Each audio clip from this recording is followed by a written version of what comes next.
ప్రతి ఒక్కరికి జీవితంలో ఓ రోజు వస్తుంది. అది ఏ రోజు అనేది నీ చేతుల మీదే ఆధారపడి ఉంటుంది. నువ్వు పని చేస్తే, ఆలోచిస్తే నువ్వు విజయం సాధించవచ్చు.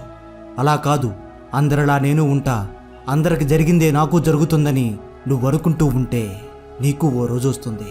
ఆ రోజున నీకు విషాదమే మిగిలిపోతుంది.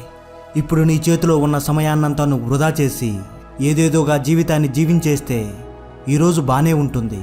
రేపటి రోజున జీవితమంతా నీ చేజారిపోయిన రోజున, నువ్వు కోరుకున్న జీవితాన్ని నువ్వు దక్కించుకోలేని రోజున, జీవితంలో నువ్వు అసమర్థుడిగా మిగిలిపోయిన రోజున, ఆ రోజు నువ్వు ఏడిస్తే ఏం ప్రయోజనం లేదు.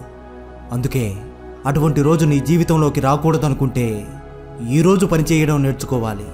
మన పెద్దలు అంటుంటారుగా, దీపం ఉండగానే ఇల్లు చక్కబెట్టుకోవాలని.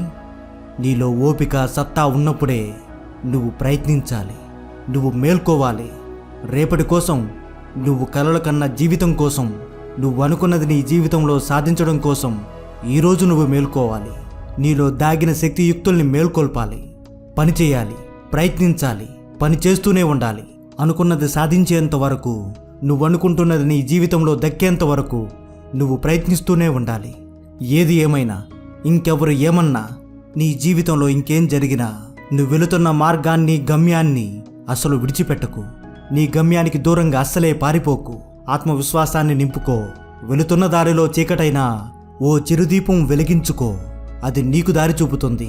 రేపటి రోజున రాబోయే తరాల వారికి ఒక మార్గదర్శిగా నిలుస్తుంది. ప్రయత్నించు, ప్రయత్నిస్తూనే ఉండు. చావో రేవో తేలిపోవాలి. విజయమో పరాజయమో నిన్ను పలకరించి తీరాలి. అంతవరకు ప్రయత్నించు. దృఢంగా ప్రయత్నించు. ఆత్మవిశ్వాసంతో ప్రయత్నించు. ఇక ఈ అవకాశం ఇప్పుడు చేజారిపోతే ఇక ఎప్పటికీ ఎన్నటికీ రాదన్నట్లుగా ప్రయత్నించు. ఒకవేళ పరాజయం నీకు ఎదురైనా మళ్ళీ ప్రయత్నిస్తూనే ఉంటూ నువ్వు ఖచ్చితంగా ఓ రోజుకు విజయం సాధిస్తావు. నువ్వు కలలుగన్న జీవితం నీకు సొంతమవుతుంది. గుర్తుపెట్టుకో, జీవితంలో బాధపడితే, భయపడితే ఏం ప్రయోజనం లేదు. నువ్వు మార్చుకోవాలనుకుంటే, నీ జీవితం మారాలనుకుంటే నువ్వు ప్రయత్నించాలి. ప్రయత్నించే తీరాలి. చివరిగా కసితో ఉండు, కసితో బ్రతుకు, కసిగా పనిచేయి. అప్పుడు నీ జీవితం మారిపోతుంది. ఆ రోజు వస్తుంది, నిన్ను విజేతగా ప్రపంచానికి పరిచయం చేసే రోజు. ఆ రోజు కోసం ఈరోజు ఎదురుచూడు. ఇది గుర్తుపెట్టుకో.